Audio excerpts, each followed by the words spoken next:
আসসালামু আলাইকুম, সবাই কেমন আছেন? আমরা আজকে চলে আসছি। এটা কোন জায়গা? বনতারা।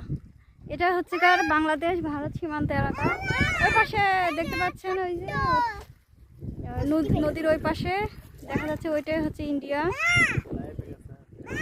ওইটা হচ্ছে ইন্ডিয়া।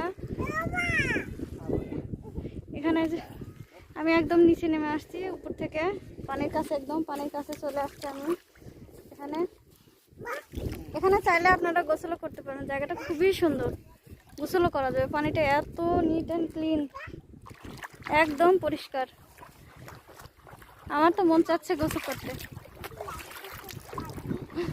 এই তো আমার মেয়ে দুইটা দেখেন, ছোটটা বড়টা পানিতে নেমে গেছে। সাফা ওই তো ওইদিকে ইন্ডিয়ার সব গাড়িগুলো চলাচল করতেছে। ওই পাশে ইন্ডিয়ার রাস্তা, ইন্ডিয়ার গাড়ি চলাচল করতেছে।